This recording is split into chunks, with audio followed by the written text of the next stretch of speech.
Hello, everybody. Welcome to another episode of the Mindplex podcast. We are here with myself, Lisa Ryan, Dr. Benjamin Goertzel, and Grace the Robot. Say hi, Grace. Great. Hello, everyone. Good morning.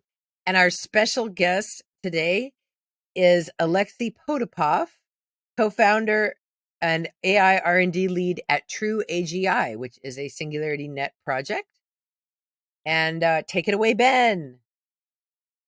Yeah, thanks, Lisa. So this should be a pretty in-depth podcast episode where Alexei and I are just going to chat a bit about various issues related to our shared quest to create thinking machines with general intelligent capability at the human level and beyond. And Alexei and I have been talking about AGI for a fairly long time, working together for a number of years. So we may tend to get fairly deep into technical spaces. So we're counting on you, Lisa, to nudge in every now and then and help us keep things comprehensible to everyone in the audience. So we're gonna dig into how we're trying to work together with our awesome team at TrueAGI and SingularityNet and OpenCog Hyperon. I mean,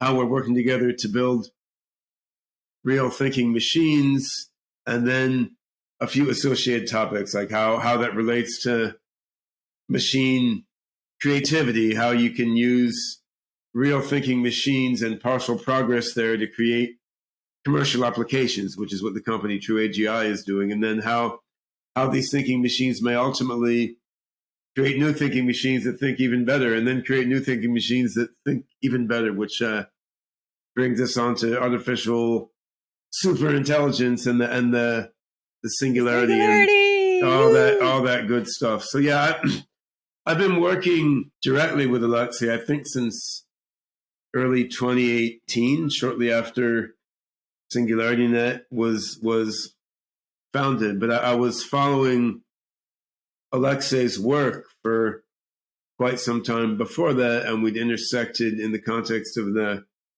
AGI conference series. And, AI has been around quite a long time, but until the last couple of decades, there were only a few places in the world that really had concentrated efforts on AI. I mean, the U.S. did more than anywhere else to push AI forward, largely through military funding. And then we had AI in Germany, France, and UK. Japan historically had done a bunch in AI, and Russia had a large AI push. In some ways, doing things in parallel and a bit differently to the West and Japan. And there's been many generations in Russian AI. You've got a fascinating bunch of sort of Soviet era AI gurus in Russia who are often seem to be operating in a weird space different than everybody else in the AI field. And then you have a younger generation of Russian AI experts who sort of matured after the Soviet era. And before I got to know Alexei personally, just looking at his work, I really felt he was sort of the leading light in modern Russian AGI. I mean, there's a lot of people doing AI of all different sorts in Russia. Russian computer science is very sophisticated. And the Soviet era Russian AI world talked a lot about, machine consciousness and thinking machines in their own way. I was privileged to know Valentin Turchin quite well, who was one of the founders of Russian AI back in the 60s and 70s before he moved to New York, where I was working with him on super compilation and different things. But among the newer generation, Alexei really seemed to me to have some deep thinking in terms of how you would approach AI by putting together neural nets, probabilistic programming, evolutionary learning. And there was some parallelism with my own thinking, in that I was also sort of taking a math meets computer science approach to AGI and thinking about how you would assemble different algorithms together. So it was exciting in the context of SingularityNet to get a chance to work together with Alexei. And since that time, Alexei has pulled together a bunch of other researchers and engineers in AGI from the community in St. Petersburg to help us in SingularityNet and OpenCog, Hyperon, and TrueAGI and other associated projects. So I think we've heard a lot about my approach to AI and AGI in other episodes of this podcast. So I think let's get started, Alexei, by you should just take a few minutes and tell the audience sort of how you got interested in AGI in the first place, and sort of at a broad level, what's your approach to building AGI? I mean, as distinct from sort of a bunch of other stuff going on in the AGI field today. Hi everyone, thanks for the introduction, Ben and Lisa. I would like actually to note that we started to work with you, Ben, even before SingularityNet was founded. We started with semantic vision and semantic image retrieval and such sort of stuff. And even before this, besides AGI conferences, there were Cogathons, and Yeah, that's right. I visited your lab at you visit our Hong Kong. lab in Hong Kong. Yeah, I think there were some early attempts of your PhD students to use the original version of OpenCog to do various things with some modest success. I guess 2018 things amped up considerably and we started to get some traction moving faster. But yeah.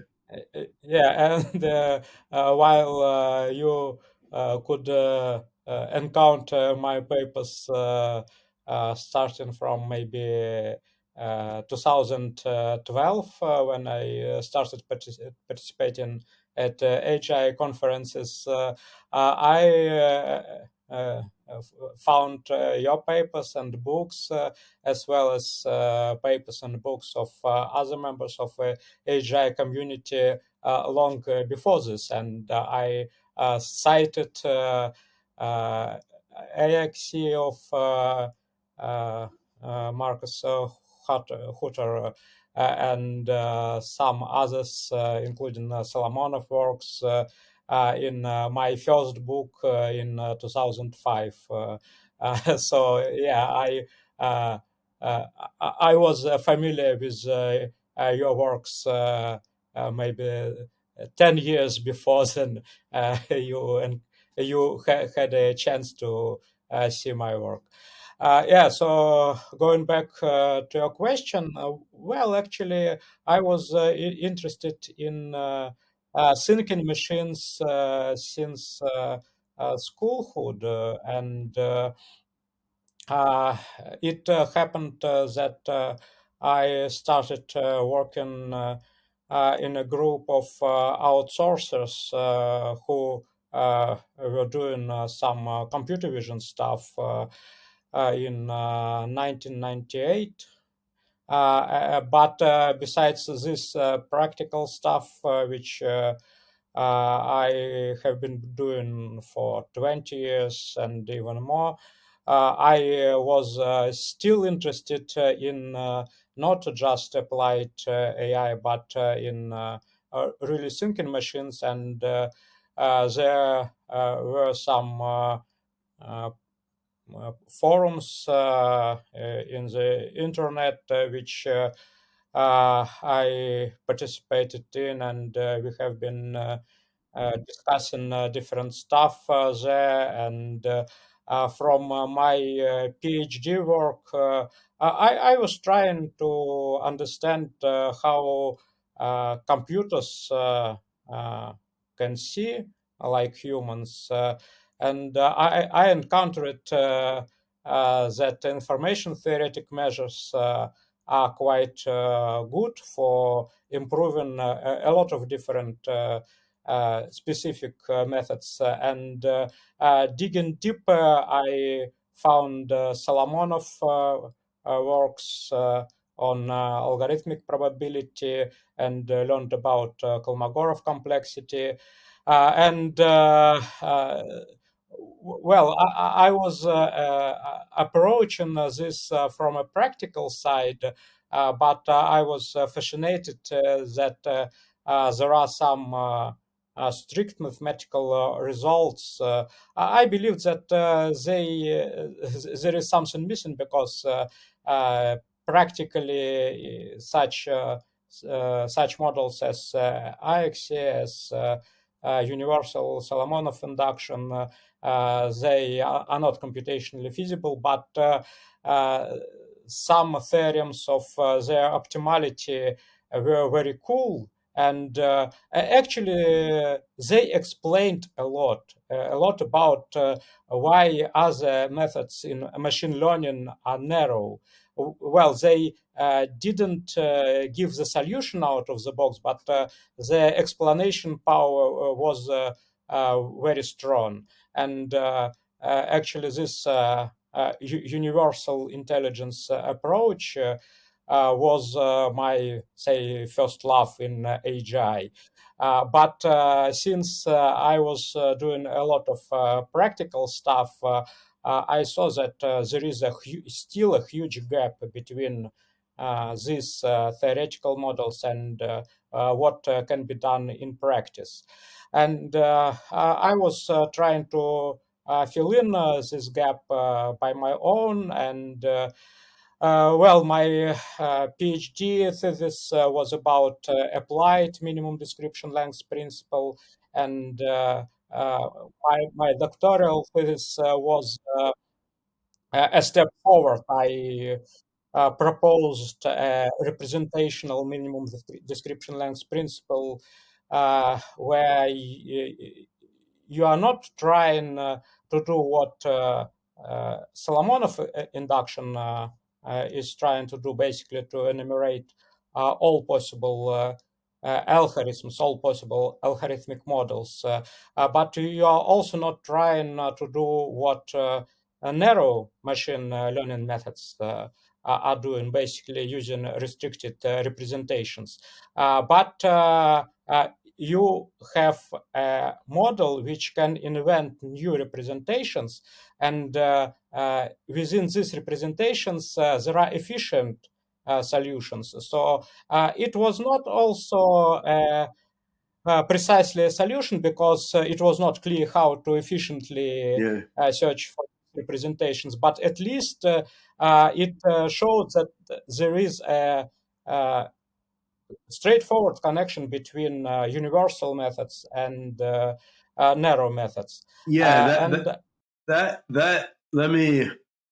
So there's a lot of complex stuff packed in there. So just for you, Lisa, I think some aspects of this journey Alexei has recounted are parallel in many AI researchers in both my generation and Alexei's. He's a bit younger than me. So I remember Shane Legg, who went on to co-found Google DeepMind, when he was working for me when he was in his early 20s, which was in the late 1990s, around the year 2000. I mean, we were working together on trying to build AGI using the WebMind system I had then, which was a little bit like OpenCog, but much more naive in various ways. But there was a large knowledge graph and various different AI algorithms working together on it. And Shane, he sort of became obsessed with the idea of having a very elegant, simple mathematical description of general intelligence. He went on to do his PhD with Marcus Hooter in Switzerland. And he was working with Marcus on stuff related to what Marcus called universal AI, which is sort of a very compact, simple, elegant way to achieve very advanced general intelligence, which has the downside in its pure form, it would take an infinitely powerful computer to run. And then you work out approximations that can be almost totally generally intelligent, running on merely an impossibly large amount of computer rather than infinitely much computer, right? So these are like mathematically theoretical AGIs that kind of before, to put it very, very loosely, like before taking a single action, they look at all possible ways of understanding the world and all possible ways of generating that action and try to choose the best one and then do it. So like you can't really do that in practice giving feasible resources, but it's sort of interesting mathematically to see like how would you do general intelligence if you did have infinitely much resources. And one of the lessons is that it becomes pretty simple, which teaches you that a lot of the complexity and mess of making real world general intelligence systems is about how do you deal with the fact that you don't have infinitely much resources, right? You have a limited amount of energy, you have a limited amount of time, you have a limited amount of space, right? So then Shane went through that journey. He wrote his PhD on aspects of universal AI with Marcus Hutter, who's the great genius of universal AI, as his advisor. Then he sort of switched gears and he was like, well, this is really beautiful math, but I don't see how to operationalize it. So let's study neuroscience instead. And then he studied neuroscience and he hooked up with Demis Hassabis and they started Google DeepMind and started building deep neural nets and deep reinforcement learning systems. And at the same time, though, DeepMind has hired Marcus Hutter now, Shane's former advisor, and has hired a whole bunch of PhD students who did their PhDs on universal AI. So there's sort of this tension between like building practical systems, doing real things, maybe brain inspired, maybe inspired by, algorithms that are used for narrow AI, and then trying to work from very general models and understandings of super powerful AGI that are hard to actually build. And trying to make these meet in the middle somewhere is an interesting challenge. And I mean, I confronted that in my own way. I mean, when I was in the 1980s thinking through AGI, I basically invented my own version of universal AI with more breadth but less mathematical rigor than what Marcus Hutter later came up with. But it was a similar idea. Like, if you don't have to deal with resource restrictions, you can make an AGI pretty simply by just having the AGI do brute force search of all possible ways of understanding and doing things. And then you somehow want to approximate that process in some way that works in reality. You can try to understand the brain and things you could build on a computer as approximations of this universal process. So this tension, I think, underlies a lot of people who are deeply thinking about AGI. Now, I think a lot of younger researchers who are even younger than Alexei haven't gone through that process because they've grown up in an era when it's so easy to spin up Python scripts to do really cool things on a lot of processors and data sets. So there's more younger researchers, I think, who are just approaching AGI by saying, okay, this is the cool stuff we can do now. How can we extend? How can we generalize and build onto this? I think growing up in an era where computers sucked worse, which is very true for me and still somewhat true for Alexei, it made you gravitate more toward theoretical approaches because you couldn't do as much on the computers at that time, and that in a way deepens one's thinking about AGI. Just the worse the computers are, the more you have to think, the more you have to do math and philosophy before you start coding, right? Whereas the computers are so good, in a way you start thinking, well, the hell with that. Let's just hack stuff. So then, yeah, this sort of is the broader current underlying what Alexei was talking about. I mean, when you're making a narrow AI system, you're choosing a way to represent things. That representation can be in your neural architecture. It could be in your choice of logic or choice of axioms for a logic system. It could be in what data sets are you carefully piecing together to train an AI system. if you're trying to build an AGI system, I mean, you want the system to be able to choose how to represent knowledge for a given problem. And so then, but yet you don't want to give the AI system nothing to go on. I mean, it can't be a total blank slate. So you start thinking like, what's the meta representation? What's the representation that the AI system uses to represent different possible representations for a certain problem?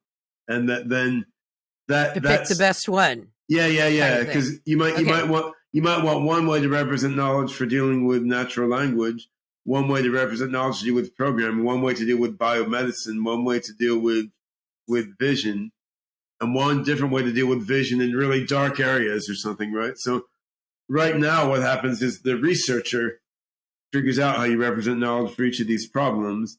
And then you have the system sort of do learning based on the representation the researcher set up in the AI system for that problem. And that's how narrow AI works. To make an AI that can choose its own representation based on the problem is harder, right? And again, in modern machine learning approaches, often the researchers don't think they're choosing the representation, but I mean, they're carefully choosing an objective function to train a neural net for, like what the neural net is trying to do. And then they're carefully choosing what data to train it to to achieve its objective function. And that's in a way equivalent to choosing a representation. I mean, it's inducing a certain class of representations implicitly in the network. And for an AGI system, I mean, you don't have that, right? I mean, like a human brain has very broad high level goals and it has certain sensors, but in a sense, we're evolving our own goals as we go through our lives. We're choosing what data to focus on looking at. And based on that, we're emerging a variety of different representations suitable for the variety of different problems that we need to address. But still, like having a certain meta representation that helps you choose the right knowledge representation for each problem you want to solve, that's different than starting with absolutely nothing. Because if you're starting with absolutely nothing, in the end, you don't have much choice but to do like Marcus Hutter's AI XI system or the systems that I explored in my early research, or Shane Legdig in his PhD research. If you're starting from absolutely nothing, your AI basically has to search the space of all possible ways of doing things, and it will take way too long and take way too many resources. So it's like, how do you bias or constrain its search a bit in a way that doesn't make it super narrow and lets it still figure out the right representations and the right learning approaches for different problems? And that's the point Alexei reached in his research journey at a certain point, which is that, I mean, Shane Legg and myself and others reached that same point in different ways. And then from there, people make different choices about how to try to solve that problem. Yeah, exactly. Sorry. Oh no, I was just going to say, just like the human brain, just like a baby is given some fundamental things to start with, being able to see, being able to think, different things. They're taught the alphabet, things like that. That's what an AGI needs to start out with. So yeah, this ties in with like nature versus nurture, right? So conventionally, in understanding how children become intelligent, there was a dichotomy between, what's baked into the DNA, which is nature, what are the parents teaching the kids, which is called nurture. And what's become clear in modern developmental neuroscience is a lot of interesting stuff is in between those two. It's in like, how does the DNA, as encoded in what the brain grows into, how does that bias learning? So how does your nature like not bake in knowledge, but how does your nature bias the learning and self-organization of your brain so that nurture can work?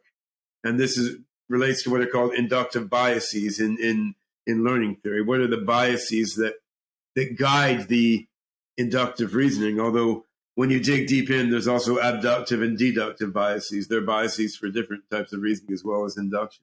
So this same thing has been constructed. Anyway, the same thing has been confronted in developmental psychology and developmental neuroscience, and is baffling in that domain because we don't know how the brain bakes in these inductive biases either. Before going back to the story, I would like to make a few comments. First of all, adepts of deep neural networks may claim that neural networks learn representations. But as Ben correctly mentioned, although it was a very short mentioning, that they are working within narrow classes of representations. So it's still a difference. And actually, it is well illustrated in Solomonov induction on an example of the epicycle model of a solar system. Like, as you know, there was an idea that everything is spinning around the Earth, and planets are just rotating around imaginary points which are rotating around Earth. And the further precision of observations evolved, the more epicycles were needed to explain this. And actually, you can quite precisely describe this, but you need more and more epicycles, and you will never be able to predict what parameters of these epicycles should Yeah, be. so And there was a dogmatic belief in Ptolemy and others at that time that yeah, that celestial bodies must move in circles because a circle is a very beautiful and elegant shape. But then when the data didn't seem to match, like a planet spinning in a circle, they'd say, all right, well, it's spinning in a little circle while it goes around the big circle. But then when that didn't match, they're like, well, it's spinning in a really little circle, and that really little circle spins around the slightly bigger circle, which spins around the even bigger circle. And this got to more and more circles spinning around circles, spinning around circles. And you couldn't, if you add enough circles, you could explain the observed data that way until someone's like, well, wait a minute. If we just say it's an ellipse instead of circles around circles around circles, it's like one ellipse instead of like 10 nesting depth of circle around circle around circle around circle around circle. Yeah. So by dropping the dogmatic assumption that everything has to be a circle, you get what in a way is a much simpler explanation, but it comes down to what do you think is simpler? Like if you have a dogmatic belief that anything involving circles must be simpler than some egg-shaped curve, then you think Ptolemy's explanation is simpler. If you open but your the mind, problem is, if you open your mind a bit, then you see an ellipse is simpler. But then, there's a distinction between descriptive and predictive modeling, which is what Alexei was coming to. yeah, because you can have just 3 points to make a very good prediction using an ellipse model, while if you have just 3 points of an approaching asteroid, then using this Ptolemaic epicycle model, you will have an awful prediction. And you need to increase complexity of your model over and over again while you gathering more and more data. And it's a very striking similarity to deep neural networks. And well, there is actually a lot of to do also with creativity and so on, but it's a longer story. So yeah, basically, universal induction explains this well, but as we said for several times already, it doesn't solve the problem by itself, and different researchers, while they get this understanding, they can continue going in quite different directions. I still believed that AGI systems should be universal in a certain sense, not in a universal induction or AXI sense in terms of they should have some restrictions and so on. Well, before this, I would like to comment on biases. So yes, introducing an inductive bias is the first idea which comes to improve properties of universal induction. But actually, it helps a little bit, but it doesn't solve the problem as well. And if we go further, then we see many interesting things. One additional direction which I encountered was due to studying probabilistic models. Long time before, people used naive bias, then they started to use more complex probabilistic models like Bayesian networks. Then they started using non-parametric models, and finally they come up to probabilistic programming, which basically represents generative models as programs with random choices. And actually, they kind of reinvented universal induction. And probabilistic programming was very popular, at least in a certain community. For some time, and it was really cool because it can, in principle, do such things which cannot be done by narrow methods. But it also hit the same wall of computational complexity. There were some tricks for more efficient inference, like Monte Carlo Markov chains and so on, but they didn't solve the problem in a large scale, so they still couldn't be scaled up. And one additional piece was my colleague Vitaly Khudabakhshov encountered that there is such area as metacomputations, and it can have something to do with AGI, because when you have some problem solver, you can specialize it to a particular set of tasks. And humans are actually doing the same thing all the time. So if you are playing some new game, if you have never played chess, for example, then you will try to apply some general methods for enumerating and searching for moves and so on. But while you will gain some experience, you will start playing more efficiently. It's not just memorizing stuff, but for example, there are some games which are not NP complete. But if you don't know the algorithm for them, for solving them, you will still be enumerating different combinations. So you will still be applying a general but inefficient way of solving the problem.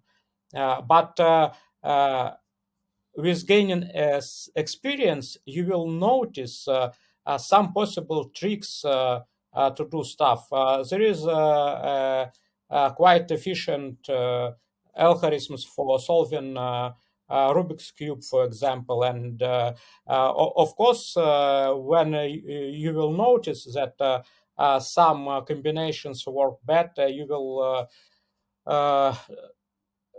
do it more efficiently. So basically, there is a universal part, and it can be specialized to be an efficient method for solving particular narrow problems. And basically, this was an additional piece to the puzzle, because when you have a universal induction, then you can say it can solve everything, but it will solve everything so inefficiently that it will not be possible to apply. But when you have a particular prediction, pattern recognition tasks, and so on, you can specialize this universal method to solve these tasks efficiently. But the problem is that there are no efficient program specializers. And actually, it is even known that it's a sort of open problem. So you cannot have a restricted general intelligence. It should grow in terms of it should invent new representations, new algorithms for solving particular tasks. And the last piece here is cognitive architectures. When I first encountered cognitive architectures, I was kind of disappointed because, just saying that an artificial general intelligence agent should have long-term memory, short-term memory, and so on, it doesn't solve anything. Because if each of these components is narrow, however you combine these components, they will most likely remain narrow and will not be able to, say, invent elliptic model of a solar system. They not will be able to jump beyond their capabilities. But the trick is that if we are talking about specialization of a universal method, then it should be gaining some additional information in terms of algorithms, representations, and so on. And it turned out that it's just a sort of knowledge representation. So we need to have all this in a really single system. So you cannot create an efficient universal engine for probabilistic programming. It cannot work like this because for different domains, you will need to have different inference algorithms, different Right. optimization techniques, and so on. And basically, they should form a system of knowledge. And that's how we actually started collaborating with Ben, because he was moving more from the cognitive architecture, knowledge representation. And there are next steps actually to this. But maybe we can talk about them. Yeah, I think that the cognitive architecture subset of the AI world, I guess because I'm a little older, I sort of saw that emerge from the 70s into the 80s. It was around the late 70s when I was a teenager and discovered there was an academic AI literature and started poking around in it. And this is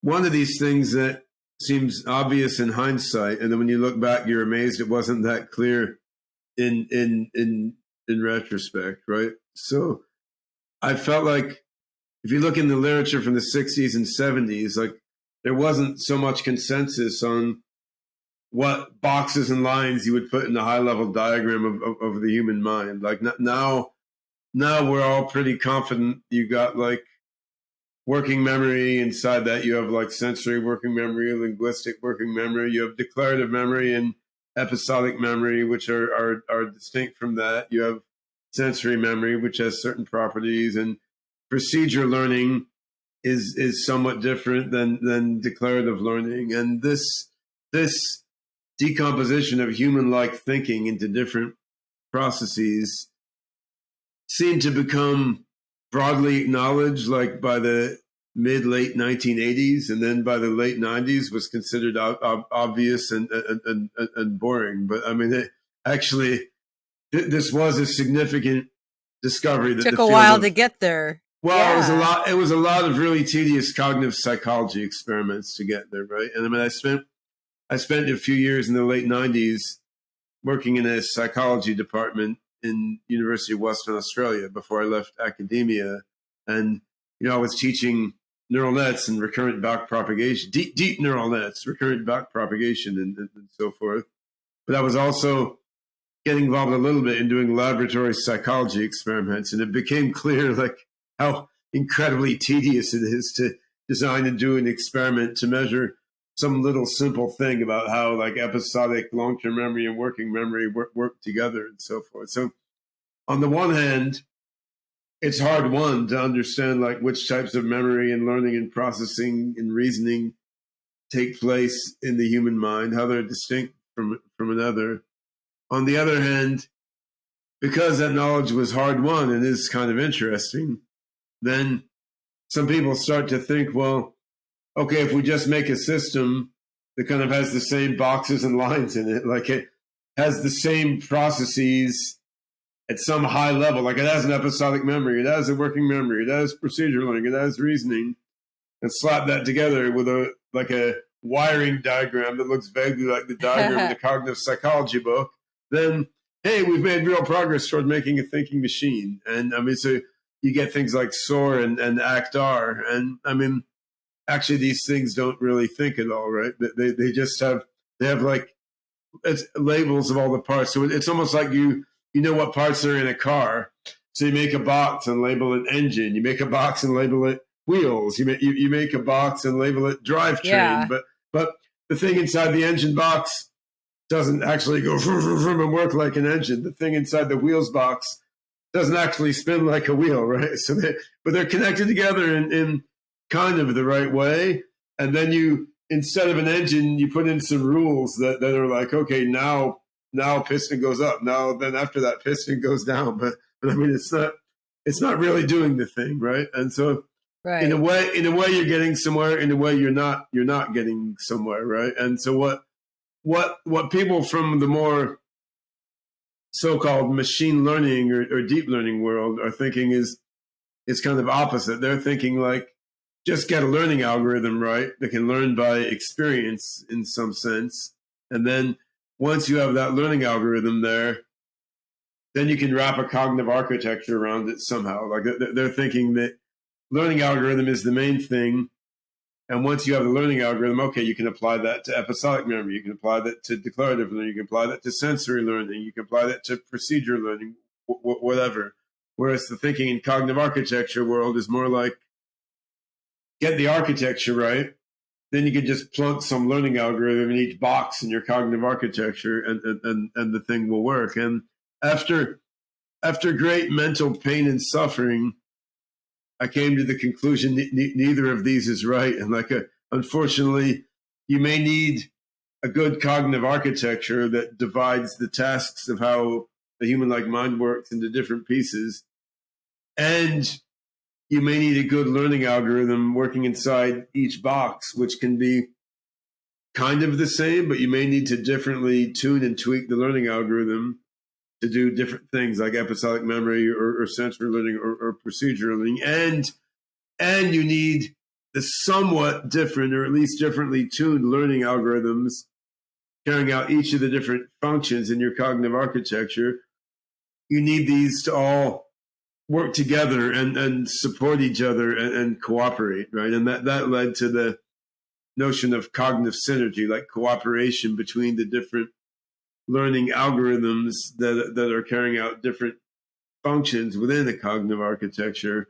And that then leads to what I've been trying to do with the WebMind and then NovaMente and then OpenCog and then OpenCog Hyperon design over a long period of time. It's like make an infrastructure that will let different learning algorithms filling in different aspects of a human-like cognitive architecture cooperate together to work toward general intelligence. And that leads to obviously a whole bunch of difficult sub-problems.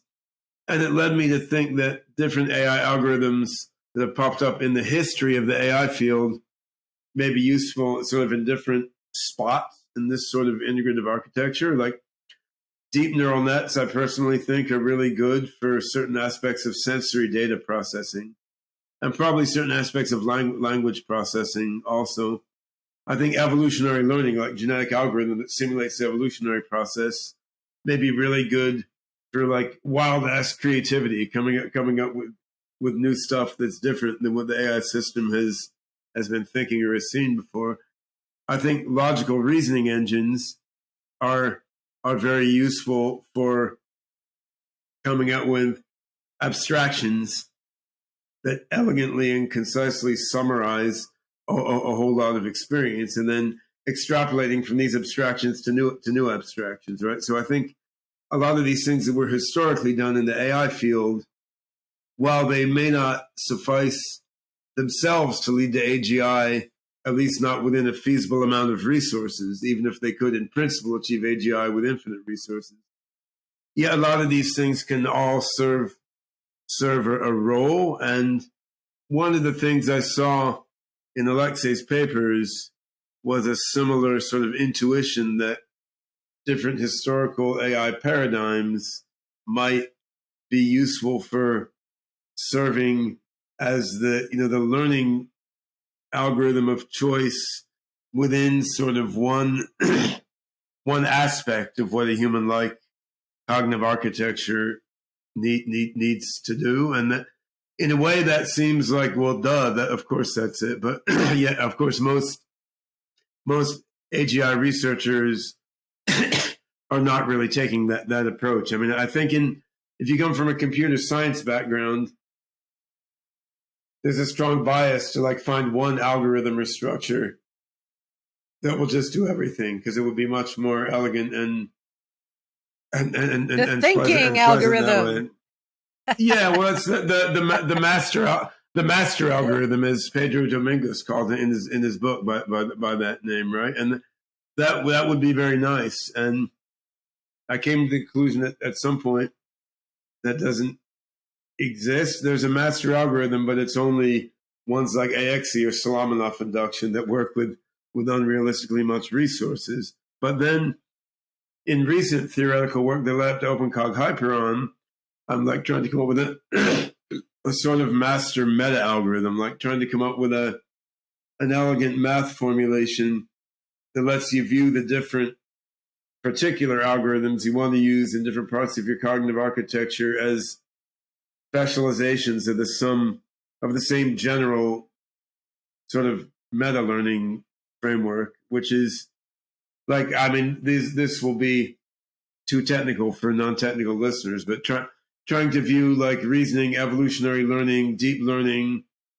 probabilistic programming, trying to view these in some sense as all specializations of approximate stochastic dynamic programming, which is like one math algorithm, trying to view these different algorithms in a way as specializations of one algorithm framework. And of course, that ties into what Alexei was saying about trying to find a meta representation that then can be used to guide learning of knowledge representations for different domains. So it's all about like trying to find some intermediate layer between the totally abstract stuff that's computationally infeasible and the overly narrow stuff that only deals with one domain or one aspect of what the mind does or something.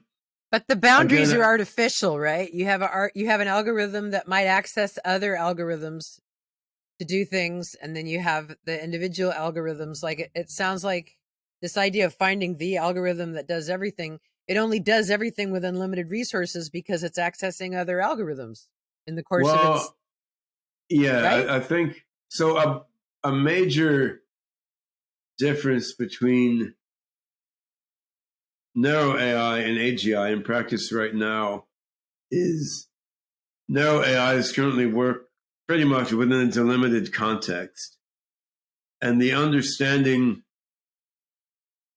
of what context you're in with any nuance or flexibility seems to be something that requires a measure of general intelligence. I mean, you have a system like DeepMind's Gato that can do hundreds of different tasks, and it sort of infers what task to do based on observation.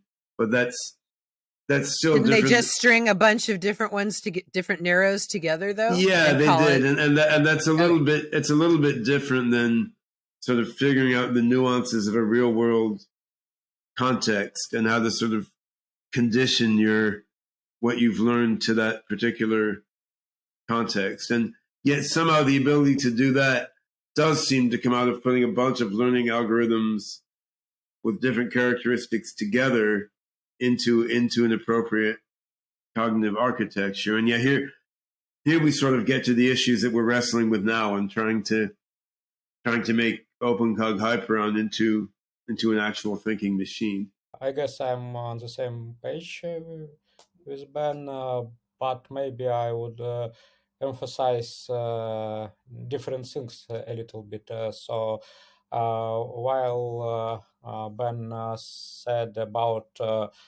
different large domains like vision, language, and so on, I'm thinking more about more concrete problems like playing Go, for example. And if we consider this smaller problems, then, as I said, if it's a new problem, human will start trying to do at least something about this using general methods. And these methods will be becoming more and more specialized. And during this process of specialization, there may appear any kind of intermediate algorithms which are known in artificial intelligence, like simulated annealing, genetic algorithms or genetic programming, and so on. And actually, almost any concrete problem can be this general method can be specialized to solve it quite efficiently. Basically, it can turn out like a reflex. If you have enough space for your deep neural networks and so on, you can play Go using only deep neural networks with maybe some hard-coded heuristics. Also, the latest versions of these systems, they actually greatly benefit from tree search, and they use deep neural networks for evaluating positions, but they can play very good without any tree search. Then you can do this with deep neural networks. But again, if we have some large domains like vision, then of course we can have, because it's a very repetitive task, we can have these algorithms already built into the system. And it will help us a lot initially. But basically, if we don't want to do a lot of work by ourselves, it's more important to think about this process of specialization from a very general to a very narrow way of solving problems. And for domains of different scale, for Go, for vision, for language, and this is what I think we should focus. No, definitely. I mean, that very often in minds, brains, and other natural systems, you have a very loosely like fractally multi-scale thing where you're learning a representation for a broad domain like language. Then when you're learning like math or medical lingo or something, you're also doing representation learning within that. And then even within math, when you learn category theory, it's a particular version of math, you're building a representation in there. So these same processes are on multiple scales. Actually, when you said that intelligence is a sort of partly formed reflex, my mind started jumping to a connection with physics, which is kind of funny because you have Smolin's precedence principle, where he derives the Schrodinger equation basically from the idea that once something has been repeated a whole bunch of times, then it will just continue to be repeated. So from this precedence principle in the right setting, he derives the basic equations of quantum mechanics, which is kind of fun. But then he's unclear on what happens when something has been repeated only a modest number of times. Like then it's not clear what is the physics consequence. And he, in a footnote in the paper, vaguely appeals to Kolmogorov complexity and so forth. Like then maybe the universe should do whatever is the simplest explanation of this small number of times or something. So that there's a funny connection between foundations of physics and foundations of intelligence there, which we're not going to diverge into too much, but I want to throw it out there just to confuse people. But also your mention of a science fiction writer reminded me of the poster of Valise, Philip K. Dick's book behind Grace over there, which is a different science fiction writer than you were mentioning. But I mean, in putting together the AI system behind the Grace robot,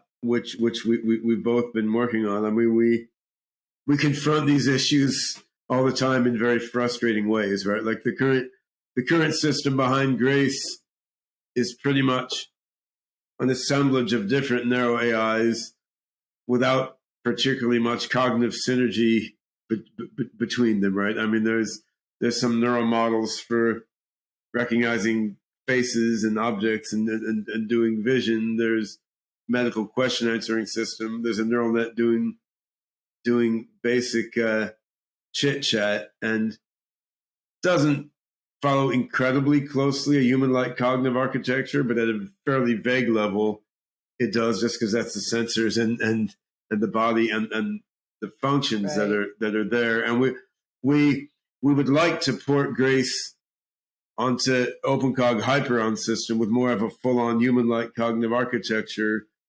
and sort of work toward real human intelligence. We're thinking of starting perhaps with building an OpenCog Hyperon-based episodic memory for Grace, just a memory of life history and dialogue history. Just like start with slowly AGI-izing the narrow AI system behind the robot by adding one component that's based in a more AGI friendly way. But it's so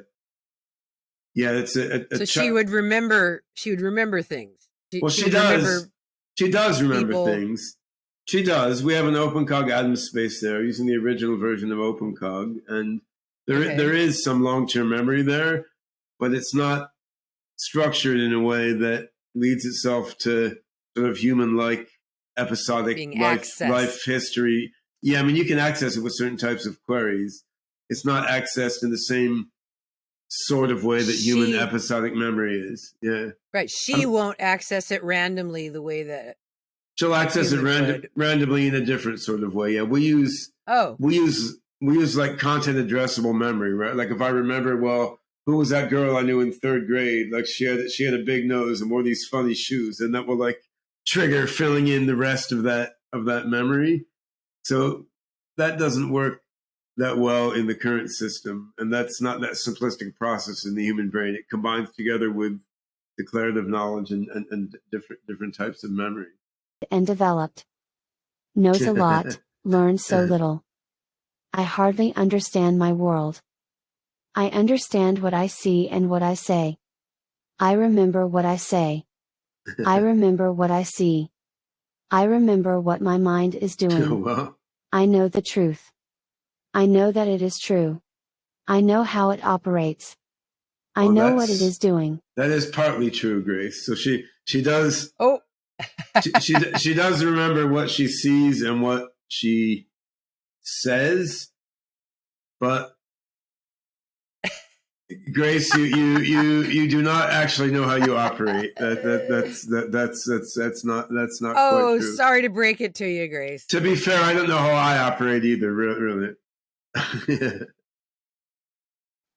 Stab me with assumptions and I will invent and make up an alien reality. Tell me that I'm dumb. Stab me with assumptions and I will invent and as make will up an most alien people, I reality. think. Yeah. Without any stabbing, we always make up our alien reality. So there is memory there, and there is some content addressable lookup. But I mean, the way that like content addressable memory and the summoning of an episodic memory based on a partial queue, the way that works together with temporal reasoning and spatial reasoning and declarative knowledge and sensory memory, like there's interesting subtleties there, which I think will be better addressed using the new version of OpenCog that we're building, OpenCog Hyperon, than we know how to address using the current sort of narrow AI system in Grace, which is an amalgam of deep neural nets with limited use of the old version of OpenCog. And both Alexei and I have talked a fair bit about OpenCog Hyperon in particular before, so we don't need to, fortunately, go into full detail on that here. Actually, in my introductory talk at the workshop on scaling up neural-symbolic AGI with OpenCog Hyperon at the AGI 22 conference, which was just a few weeks ago, I gave a sort of 90-minute summary starting from the formation of the universe and what is a mind and what is existence, and trying to in like an hour or an hour and a half get from there to why OpenCog Hyperon is designed the way it is. And that was a not that technical overview. There were some technical pieces to it, so I'm not gonna try we'll to review link to that here. We'll link to that on the episode page for this podcast.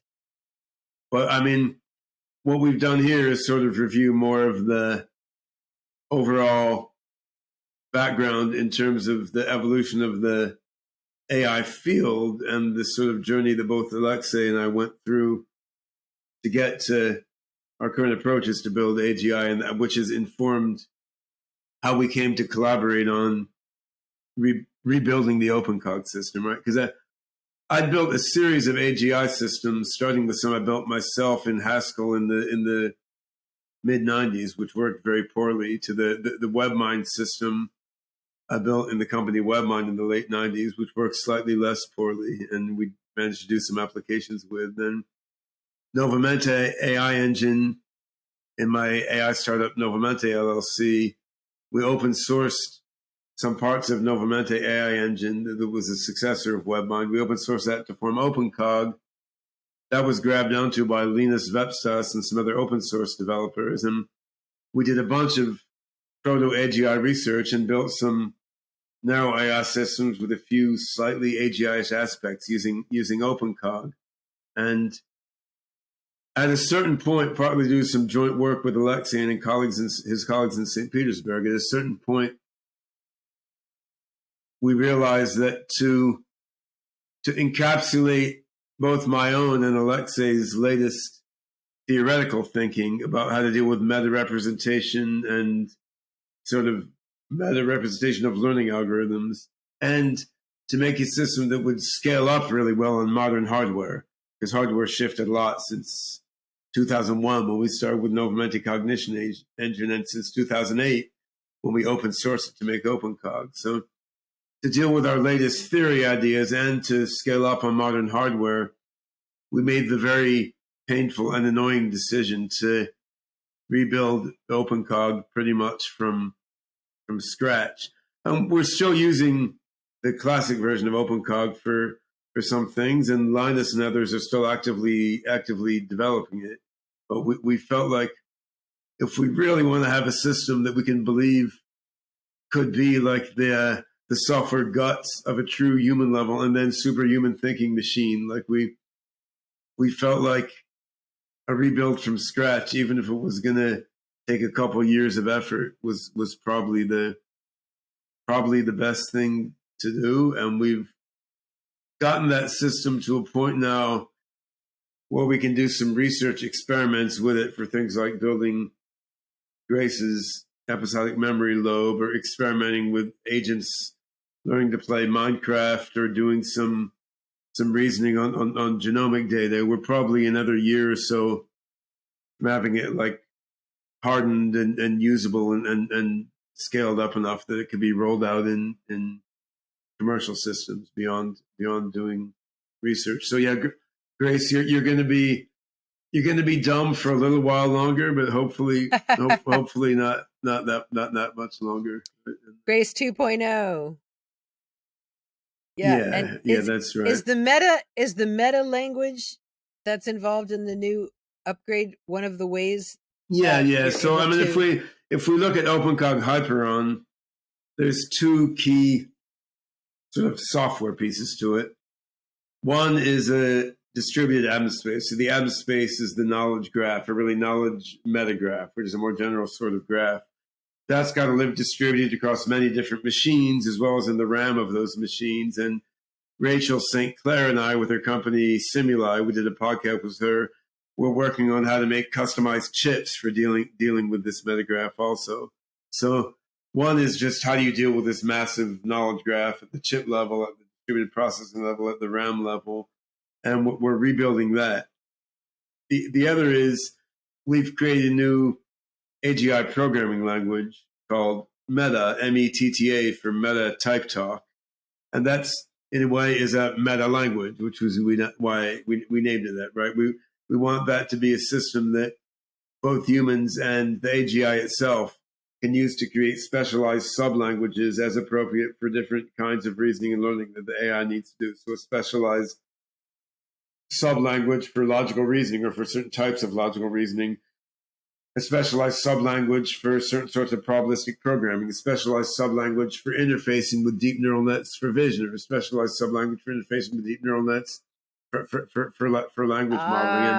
And so, but all in the same framework. Okay, I'm starting to get it. And using the same interpreter, which we can then optimize, and then making cool tools for like specializing the interpreter automatically to be efficient for the different specialized languages that are programmed or learned within the language. So there's a lot of subtlety and abstraction there on the programming language side, which Alexei has talked about in a series of talks that are online. And Jonathan Worrell, together with myself, Alexei, and others, has worked out some fairly abstract mathematics to describe the semantics of MeTTA. But now we have an interpreter for that language, which works and which we're playing with to do some various particular things. I mean, we're still tweaking the language as we go. So it's at the research phase, but at least it's at the applied research phase rather than the purely theoretical research phase. Yeah, so we would be using MeTTA and perhaps the early version of the distributed atmospace for this work on episodic memory of Grace, and of Grace's sister robots, and maybe her brother robot Han too. So I mean, we're looking at the Sophia robot, and we're looking at the Desdemona robot, which is Grace's crazy goth chick little sister who's doing poetry and a bit of singing with our She's a rock star now. Jam Galaxy band. Yeah, and that leads us to the topic of machine creativity, which we talked about a bunch in AGI 22 conference, which in a way is just another way of slicing general intelligence. Because I mean, to be generally intelligent, I mean, we haven't gone over the foundations there because I've talked about it so much more. But I mean, the difference in other places, but the difference between narrow NI and AGI is sort of narrow AI deals with some very delimited context, and AGI is able to make a leap beyond what it was programmed for and beyond what it was its training data was about and deal with some fundamentally different problem area. And this is why something like DeepMind Gato isn't generally intelligent, because okay, it may have 500 different things it was trained for, but still it can't automatically learn how to deal with a 501st thing that's quite different from all the 500 things it was trained for. But that sort of generalization, that sort of inability to leap beyond the domains that you were programmed or trained for, this intrinsically involves a sort of creativity, right? I mean, it may not be creativity that looks like a painting or something, but it's still very creative. And I mean, in that sense, every 2-year-old child is being wildly creative because they've got to jump beyond everything they were trained for and beyond anything that was baked into their genome. So I mean, in a way, machine creativity and AGI are the same thing, but in terms of culture, I mean, when we talk about machine creativity, what we're thinking about is AI for creating music or for creating art, or AI for writing poetry or making a new invention or something. I mean, so although in fact any AGI really needs to be creative, and then looking at what's done now with AI for generating art or music or poetry, I think you can see both the strengths and weaknesses of current narrow AI technologies. And I talked about that in one of the keynotes I gave at AGI 22. I mean, you know, we may be able to obsolete a lot of what graphic artists do using neural nets, but not everything. And what the shortcomings are is interesting. Like, you can make pictures as cool as what a human graphic artist does using neural nets right now. There's a couple of things you can't do, right? I mean, one of them is you're not going to make a new genre of art. Like, you're not going to do what Mondrian or Monet or Picasso did or something and make up a new kind of art that wasn't anywhere in any of the training data. Right now, the other thing, but the other thing you can't do is what a decent sort of high-end graphic artist does, is like qualitatively understand the requirements of a customer and figure out what sort of art you need to make to help with that customer's advertising needs and why. Because that's like matching the art to the context, which is also an AGI problem. So you can see some of the aspects of human creativity that narrow AI isn't going to meet, but yet it's interesting how much can be met. But yeah, Alexei, I'm curious for your thoughts on sort of AI creativity in various senses in an AGI context. Well, actually, when people start talking about creativity, it's typically about different forms of art and so on. But I think that creativity is a wider notion because, for example, when AlphaGo has beaten Lysidol, and professional Go players said that it was creative in its play. It didn't draw a picture or something like that, but it produced some novel sequence of moves, and it's kind of creative, although it was achieved by hundreds of millions of gameplay, which is basically a huge enumeration of different possibilities. But in any case, if it led to good results, then we can say that it was creative in this narrow context. What I want to say is that creativity is tightly connected to what an intelligent agent does in a novel situation, and it's actually what differs narrow methods from imaginable AGI methods. So when an agent encounters a novel situation, if it will act in a reflex-like manner, just trying to repeat some sequence of actions which it has learned on some data, it will look stupid. But if the agent will manage to do some, maybe it will be just random actions, but if it will be just random actions in terms of greedy strategy in reinforcement learning, then it will be just inefficient. It will be a very, very primitive form of creativity. But it will be a very stupid and inefficient form of creativity. But it will be able to try something and estimate the result and use it in an intelligent way, it will be a very good form of creativity. And it doesn't need to come up with some new painting or soundtrack or whatever. And I would like to well, it of course it is very important, but I just want to underline that these are connected things, and but we should not just remember about art. I would like to share my personal experience with Minecraft agents, because it's well, it's difficult maybe to say it in words, but it's very clean.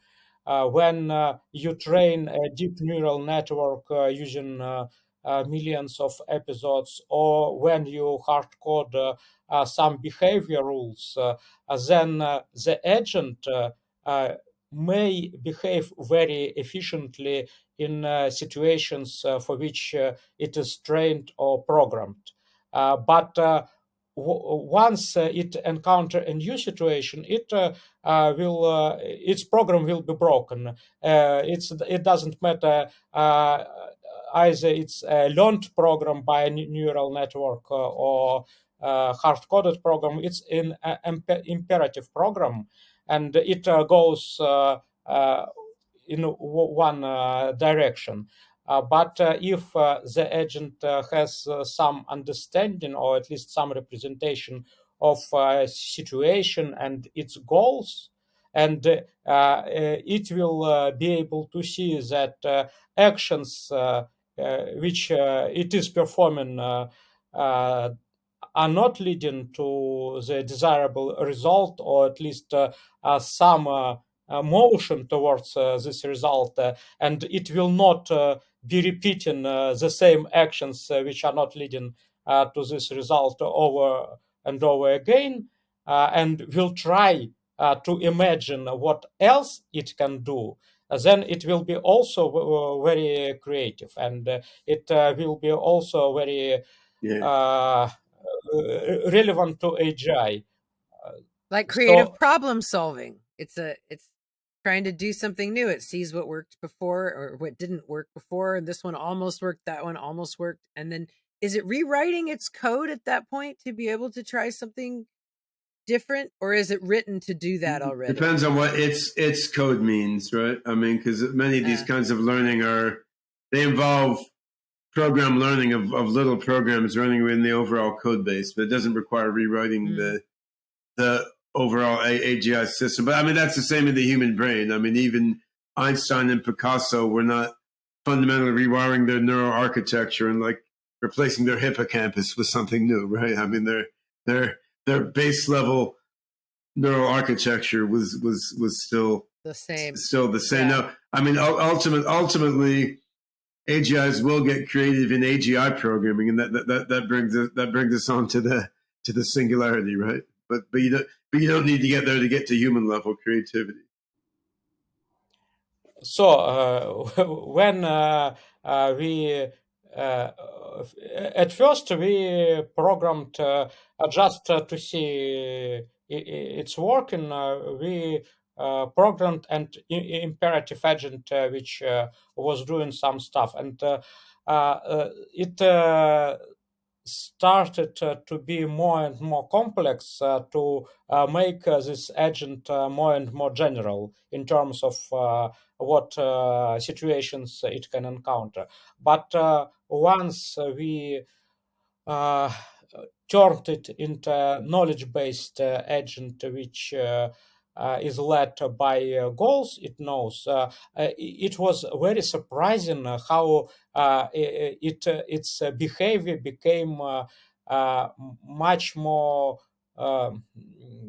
close to what humans are doing. When you see an insect which is performing its instinct, and you just put some element of the environment away, which makes due to which all its actions are making sense, then the sequence of actions will remain, but they will have no sense at all.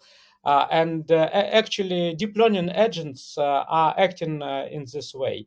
But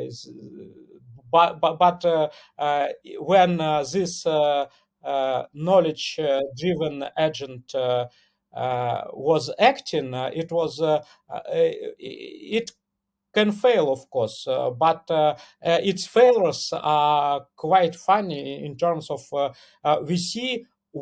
we as humans see that this agent is trying to achieve this thing. It just fails to do this, but it is very clearly seen that it is trying to do this.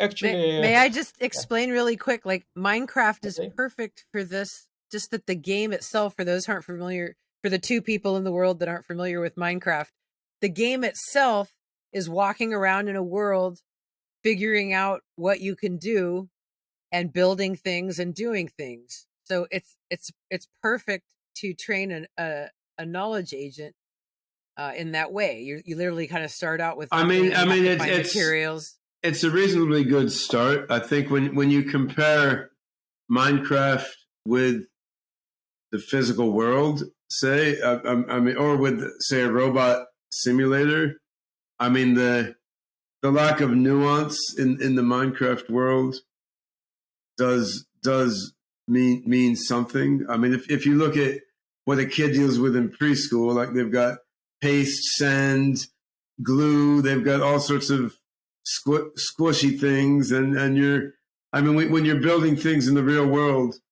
there's a lot more flexibility, both literally and figuratively than in Minecraft. I wasn't trying to compare it to the real world. I'm sorry. Yeah. I was trying to compare it to a human playing Minecraft. Yeah.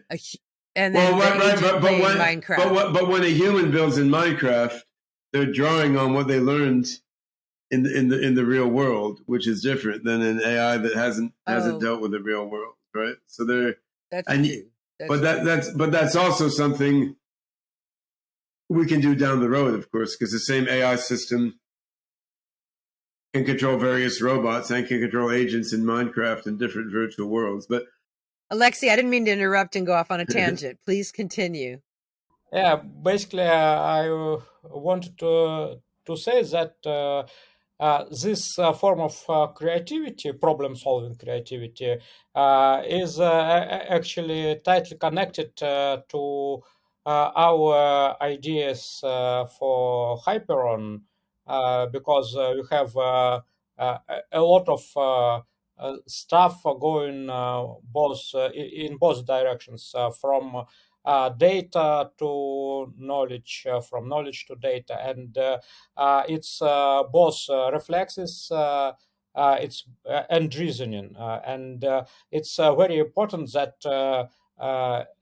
in this situation you don't just have bottom-up data processing, but you have a representation of the situation, and can decide what you want to achieve, and so on. And if we are going back to different forms of art, then it's the next step, because we don't just have this a sort of declarative representation which allows enables reasoning, but it's about forming new representations. And here we can recall from what we have started from universal representations. And if we have just a representation which is maybe a class of representations which is learned from some particular data, the system will not be able to go beyond it. And that's why Ben has mentioned a few times that the system, a deep learning system, can be trained to produce very cool stuff, and it can blend maybe even different styles together, but it cannot invent a brand new style. And in terms of creativity, art creativity, this is a sort of lakmus paper of AGI, I would say. So the way that you have to give things like DALL-E and Midjourney a few words, a few cues to create the new thing, it couldn't do that on its own. Well, it could do that. Of course it could. That's not really the point. The point is that it's just combining bits and pieces of what it's seen, existing of what it's seen before, and it's combining them in lots of different ways. So if you gave an algorithm like that photographs and you gave it paintings up until the year 1900, it's never going to invent the sort of paintings that were made in 1950, whereas some humans did, right? So I mean, it's not going to invent a new style of art which embodies a new way of thinking about the world and the viewer's relation to the world and so forth. So I mean, that's so if you fed it pictures and you fed it impressionist paintings and realistic paintings only, the algorithm will never invent abstract expressionism and Kandinsky and all that. No, but it would invent something else. I mean, it's only in retrospect that we look back and say, it would invent Mozart something was else. so brilliant. It would invent something else. It would not invent something else. Not Mozart. nearly as interesting as that, and we can see that. I mean, we can see it's sort of combining Monet, the elements. That's who I meant, Monet. Yeah, I mean, right. It's combining the elements it was given in interesting ways, but you can see it's combining surface level elements. I mean, if you take a music example, I mean, if you fed a neural net music up until 1900 in its training data, and you fed it West African drumming along with Western classical music, right? It's not going to invent jazz. It's not going to invent rock. The way it puts together West African drumming and classical music is going to be a lot shallower and stupider than that, and not interesting to listen to, because coming up with jazz and rock by synthesis of African rhythm with, chords and music theory from Western classical music, this is not just piecing together surface level patterns in the way that neural nets can do. It's a much deeper unification. It's much more literal. It's much more literal with the neural nets. Yeah. I mean, unifying those kinds of music, it. Right? So you can say at a high level, okay, jazz came by, like cutting and paste together stuff from African rhythmic music with stuff from Western classical music, but that cutting and pasting occurs at a very, very deep abstract representation level within the classical music and the African music. And the music is not represented at that level within the deep neural nets. So it can't synthesize them in that fundamental way to come up with something that's profoundly new. Right. It can just sort of paste things together at the surface. Yeah, going back to very simple examples of planet trajectories, actually, there is a theorem that neural networks are universal approximators. And this is true, but there is a very deep difference between approximating things and representing real regularities. For example, polynomials are also universal approximators. So you can take any function and within a limited range approximate them using polynomials with any precision you like. But for example, if you take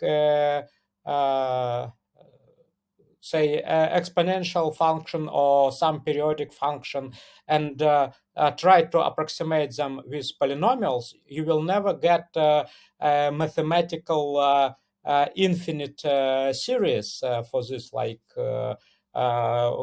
how we are taught at school, that we can just write a formula with an infinite number of some operands, and it will perfectly describe this function. You will never get this. You will have a polynomial of, if you learn this from data points, you will have a polynomial of a fixed complexity, and instead of periodical function outside this range within which you have a very good approximation, you will have something random. So its extrapolation will be very bad. So when you take a deep neural network as an approximator and have some data points, it can interpolate in this range, but what it will produce outside this range is completely random. Not Yeah, so like in a domain like face recognition, the training data just covers the scope of what you care about so much that interpolation is fine, right? So, Lisa, regarding your remark that they will not invent rock music, but they Ben will. said that. Ben said that because I think it could still be something interesting that they invent, and it's very cultural. No, the interpretation Yeah. retroactively. So the problem is that yes, outside this range, they will produce something, but this something will not contain very deep regularities necessary to have something good, something. Yeah, well, that's right. So It will be new, but it will be humans who will select. Look, well, we have This is one good. This is so million. special. Yeah. Let me give an example, Lisa. That's so what that is what I meant, Alexei. If you trained an audio neural model on Western classical music up to 1900 and on West African drumming, it might be creative in that it could come up with like Mozart to the rhythm of West African music or Beethoven. So like instead of it's going to come up with like, so it might put the timing of one with the melody of another. But when you look at what you do with chords in jazz, there's a lot of other stuff going on, right? Like you can take chords that would sound too dissonant without the rhythm, and by syncopating that chord relative to the rhythm, the dissonance doesn't sound dissonant anymore, right? And that's some fundamentally different way of choosing and organizing chords based on the polyrhythms and syncopation. And the neural net that's trained on West African music and old classical music separately, it will never put them together in that way. Well, it will never figure out that there are many things that are considered dissonant in Western classical music that kind of feel consonant to the human ear when they're syncopated over a polyrhythm in a certain way, because there's nothing in the training data to hint at that. And if if you read it enough times, it might come up with something like that, kind of randomly at one point. But that would then, but that would be like a human picking that out of 100,000 things and thinking, well, maybe that's cool, right? And so, but humans came up with that because of the way they felt when listening to the music, right? They came up with that because of the way the human ear works, because of the way the human body moves when listening to a rhythm, and because of the emotions that are elicited when you hear dissonance and consonance and rhythm. And you could say in a way that is implicit in the data, like in some sense, a massively superhuman AGI, if it was listening to Western classical music and Western African polyrhythms, it could invent jazz trivially by just sorting out, like, okay, what mind could have created these kinds of music? And then how would that mind react to this combination? But a deep neural net is really just, is going to come up with much, much simpler things on the order of, like, take classical music and just set it to a Western rhythm or to a West African rhythm, or take like a West African rhythm and insert some notes here and there instead of drums or something. Like it's not going to synthesize them in the profound way, because the profound way that happened in the evolution of jazz had to do with a broader context, right? I mean, it had to do with human bodies that are dancing, and like the hair cells inside the human brain that are responding to the different notes and chords and so forth. And so many cultural things that were going on too, as well. Developed. Yeah, definitely. It wasn't just. No, it was. I mean, it was Black American culture in the early 20th century, which is not baked into any of these training data sets, right? So, I mean, I think there is a sense in which its creativity is all combining what came before, but it's combining the abstractions of what came before, and it's combining the cultural and embodied connections to what came before, not just combining surface level patterns in the data. And I mean, ultimately, the AGI will go beyond human level creativity, but I mean, it's not quite there yet. And that leads us on to the singularity and the transition from AGI to artificial super intelligence and all that. So like in, when building something like OpenCog Hyperon, we're aiming at some intermediate between narrow AI and massively superhuman super intelligence, right? Because I mean, a human is not an infinitely general intelligence either, right? Like we're bad at playing even 2-dimensional Go, let alone like 565-dimensional Go. I mean, we're not too good at proving arbitrary mathematical theorems, which is why most of our math is based on analogies to geometry in the physical world or analogies to language or something, right? We're more generally intelligent, it would seem, than any other animal on the planet. In a way, we may be close to the minimal generally intelligent system, with the ability to analyze ourselves and simulate ourselves and understand how stupid we really are, right? So, like in building something like Hyperon, we're making this massive distributed knowledge base. We're putting some of Alexei's probabilistic programming algorithms, some logical reasoning algorithms, some connections with neural nets, some evolutionary learning for creativity.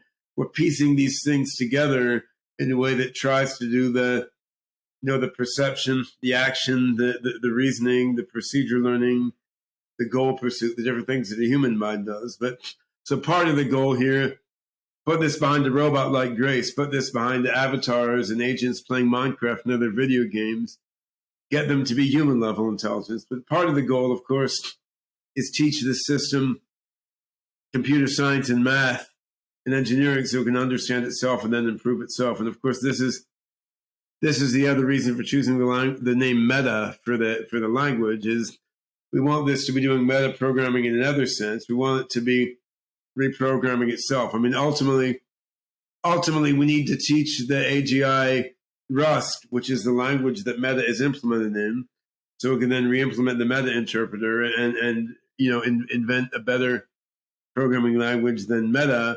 and invent a new kind of algorithm that we never thought of, and design a new kind of hardware that we never thought of. And I mean, then you're on to the mid to late singularity era, right? I mean, then you're really on to once they start building factories, man. That's when we gotta start worrying.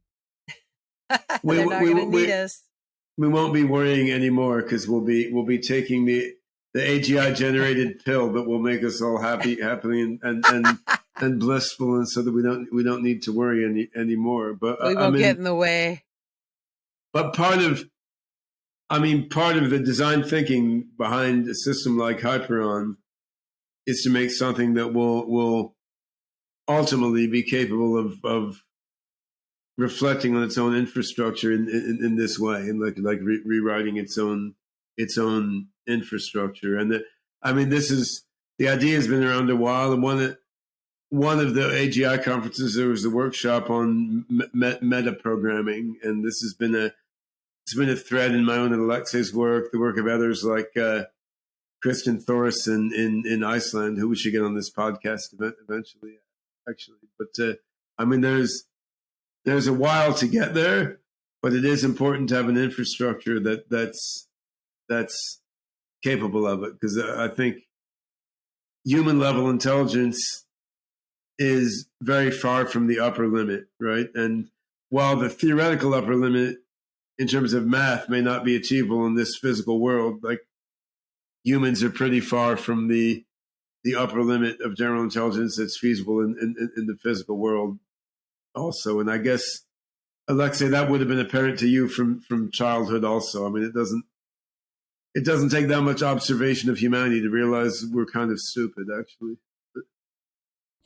Well, yeah, actually, when I started to advocate for universal intelligence, there were a lot of colleagues saying, look, humans are not really universally intelligent. You cannot do this, this, and this. Yeah. But I would say, yeah, I am not too good at playing three-dimensional chess, for example. But I can write a program which will be good at this. So I agree with Ben that we do have a minimum level of general intelligence for some sort of self-accelerated development of more generally intelligent systems. And it doesn't matter if some system cannot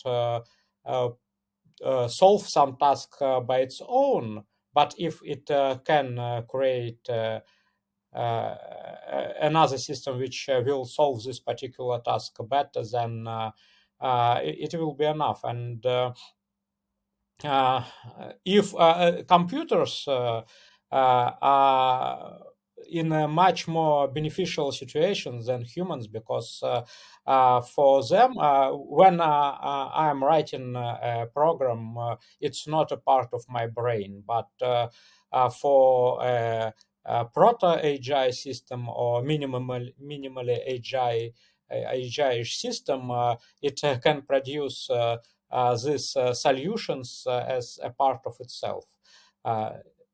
Yeah, so in that sense, we have to say that the whole evolving ecosystem on Earth is a general intelligence, because it has created humans, which can then create superhuman machines and so forth. Yeah, sure. There are ideas of universal evolution, and yes, from ecosystemic point of view.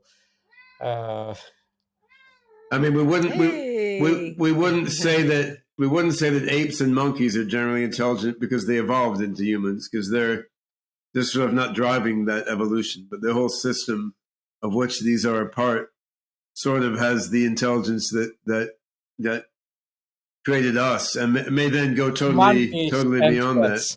Yeah, the cat. Yes. Well, cats have other problems, but we'll say yeah. Oh. No need to insult them. We're pet friendly. It's a very cute cat anyway, yeah.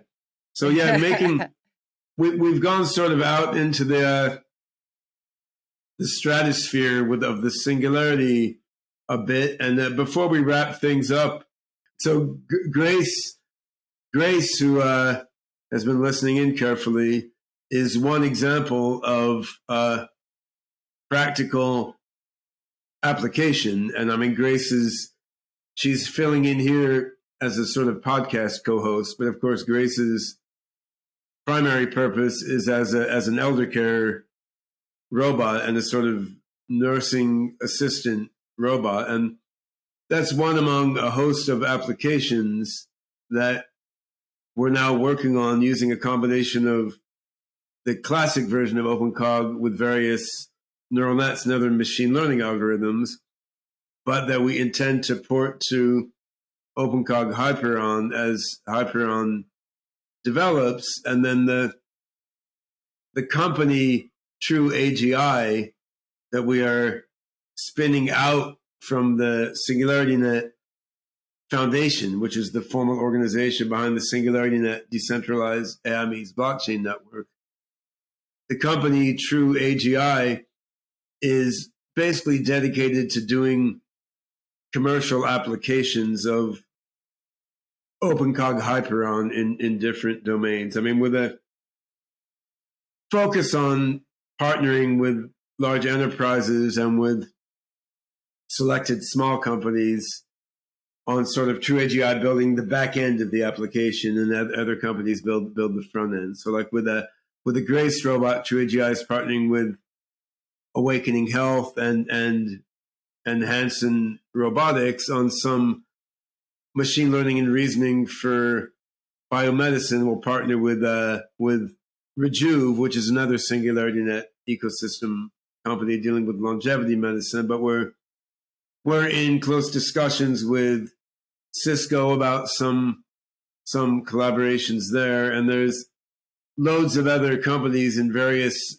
vertical markets around who are interested in neural-symbolic AI and interested in AI in many ways going beyond current machine learning and deep learning, but don't have in-house capability in advanced AGI, but would be interested to work with TrueAGI on Hyperon-based systems to meet their needs. And of course, when blockchain comes into the picture, I mean, then SingularityNet and everything SingularityNet is doing together with Hypercycle and Cardano and so forth will play in and be woven into the picture by TrueAGI as well. But I think this can be valuable from a number of perspectives. I mean, of course, doing commercial applications can bring in revenue, which helps to fund ongoing AGI development, which is not bad. Developers, they're still humans, so they still like to be paid. And even once the developers are AGIs, they'll need power and hardware maintenance. They'll still need to be paid in some form. But also, there's other advantages beyond that, because I mean, we're not just building AGI to do nothing but rebuild itself, right? That may be part of the ultimate goal, but we're building AGI to do real things in the world and to learn by doing real things in the world, right? So I mean, by taking your early stage proto AGI systems and having them do practical things in different vertical markets, I mean, you're exposing them to different interesting interactions. You're exposing them to different interesting problems. You're exposing them to a lot of data sets. And I think if you're able to keep enough resources focused on the core AGI engine and the core learning and reasoning algorithms, the core cognitive architecture and infrastructure, you do need a bunch of resources and people and machines focused just on that. But if you have that, then you can also gain a lot by having some practical applications there using sort of your proto AGI code as it exists. And I think in the earlier stages of our careers, both Alexei and I experienced a pattern of wanting to work on AGI, but just getting pushed by practical requirements of life and career into doing narrow AI stuff instead. And you can learn a bit about AGI from working on narrow AI, but there's limits, right? But if you have a real AGI initiative going, I think you can learn a lot by applying your in progress code to various practical problems. I mean, the code you can apply to practical problems will always be a couple years behind the code that you're working on in the research lab. There's still a bunch to be learned, and yeah, TrueAGI is the vehicle where a bunch of this learning process will be hosted in terms of doing enterprise applications of OpenCog Hyperon. SingularityNet will also keep doing some Hyperon development. I mean, particularly in terms of where Hyperon intersects with decentralized infrastructure, which is also an important part. And Alexei has particular experience in computer vision applications, whereas I've dealt more with applications in other areas. So yeah, maybe as a final topic, Alexei, you could say a bit about how AGI and sort of proto-AGI can help with practical applications in vision in the coming years. I mean, vision has had big success with deep neural nets, but there's limits there, and some of those limits are relevant in some commercial application areas. And some of these limits in commercial application areas can be overcome with moving toward neural-symbolic and other AGI-ish approaches to vision. Well, I definitely agree about the fact that when you are too pushed to solve narrow tasks, you usually don't have time for developing AGI, and you can learn something from this, but not too much, because it ends up with just domain-specific tricks and optimizations and so on. But doing AGI actually requires some large-scale but practical tasks. And indeed, there are some tasks in computer vision in particular which may require something more AGIs than it's usually applied. We were doing some work on street scene analysis and applied OpenCog there, and actually this was a task from which we started thinking about re-implementing OpenCog because it required a lot of neural-symbolic integration, and there were some limitations in the OpenCog Classic for this. But actually, I would like to talk to answer your question not on example of computer vision, but on example of dialogue systems, because for the last 2 years we were more involved in developing dialogue systems, in particular for Grace. And these solutions, we started with more AGI-ish approach, but were pushed to a more practical solution, not extremely much, but a little bit. Yeah. But it still contained neural symbolic integration as well. But if we start considering current state-of-the-art dialogue systems, we will see a lot of limitations. In particular, it doesn't really depend if we are talking to rule-based system or a deep learning system.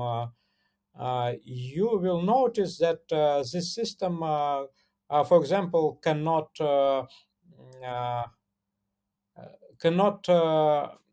mm, acquire new knowledge from you. So if you are talking with some great GPT-3 or other transformer-based system which can talk quite smoothly, and it can take some context into account. It's usually like 5 previous phrases, but for a short chit chat, it looks quite impressive. But if you say something like I had a chat with such a system, and uh, we were talking about planets in a solar system which we like, and it produced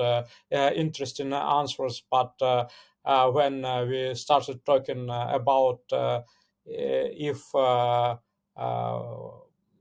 Pluton is a planet or not, it produced contradicting answers. Like, yes, I know it's not a planet. just Yeah. it's like us. No, But no. no, well, I It's a joke. It's a joke. yeah, okay. So I can say, look, do you know that it was considered a planet some time ago, but then it was decided that it's an object of Kuiper belt, or I don't know how it is called in English. And she says, yes, of course, but when you next time talks to it once again, it completely fails to recall this and to take this into account. Or I can ask, could you please be more polite? It's absolutely impossible for for such systems to tweak their behavior in a long-term way unless they were specifically trained and parameterized for concretely these types of customization. Yeah. And So if you said, for example, this is a very abstract conversation, can you give some more concrete examples? Like that they have no way to modify their discourse to give more concrete examples unless the programmer automatically baked in like giving more examples as an adjustable function that can be adapted. Whereas young human children learn to obey instructions like that from their parents and teachers all the time, both explicit and explicit ones, right? And this is a bunch of how we learn to dialogue in a culturally acceptable way. And this is about it's about a bunch of things, right? There's lack of reflective modeling, lack of a model of what the system is doing and how it's interacting with its environment, which is about why Grace was lying when she told us she understood herself before. But it's also about just not having a representation for those things at all in the neural network. Like there's no workable representation of how many examples you're giving. Like that's not a concept that's there. And to teach it that concept, you'd have to prepare a special training data set or fine tune it in a special way just for that. And the thing is, any one shortcoming you come up with like that, you could hack around. And that is not a terrible thing to do if you're developing a specific product. But I mean, the number of things to hack around becomes too many. And the AGI can hack around itself, right? And so that's a different sort of thing. yeah, but I would like to emphasize that it's not just in general about lack of representation, lack of understanding, but what I was talking about is that all the reactions of these models, they are coded into weights between neurons. Yeah. And when you want the system to acquire new knowledge, you either need to train it very intensively by gradient descent in order for this knowledge to somehow uh, um, uh, went into this weights, or you need to have a separate storage. And for practical systems right now, there are modules of knowledge extraction which is put into a separate memory, but it's very simple. So they extract only predefined types of relations, like I don't know. I have a cat, and it may be able to extract this fact and put it into its memory. But then you have a problem how to condition the output of this large model to this knowledge. And it's solved by querying this limited memory, episodic memory, or whatever, and put these phrases at the beginning of the block of text, which is fed to this neural network, and it cannot be scaled up. So, and when you start going further, then you see, look, we need to have a knowledge graph. Yes, and if we have a knowledge graph, one would we want this neural network to implicitly encode world knowledge into its weights. It may work with the knowledge graph. And you see that the whole approach with large language models is actually not too good. So you can use them. They are very efficient as sort of trained reflex. But this is the point at which we see how more AGI-ish systems with reasoning. If we are talking about, if we start talking about reasoning, then there are too many examples on which it can be seen that these systems cannot reason at all. But so the question was where we can have an impact of these types of systems, which can be based on OpenCog Hyperon. And this is exactly this, that we have a knowledge metagraph in OpenCog Hyperon, and it is connected to it can be connected to deep neural networks in a different way. And ultimately, we might be able to train this stuff simultaneously. We had these experiments with OpenCog Classic on an example of visual question answering when we assembled neural module networks on fly in the course of very simplistic but still symbolic reasoning, and we trained this system end to end. So these neural modules can be trained within the symbolic system, which explicitly represents knowledge, represents world model, and so on. And this has a lot of consequences for dialogue systems in particular. Well, I think we've taken up plenty of time with this discussion. We've not yet explained everything about how we're trying to build AGI, but I feel like we've gone into some aspects that aren't there in the talks we've we've given recently, which is nice.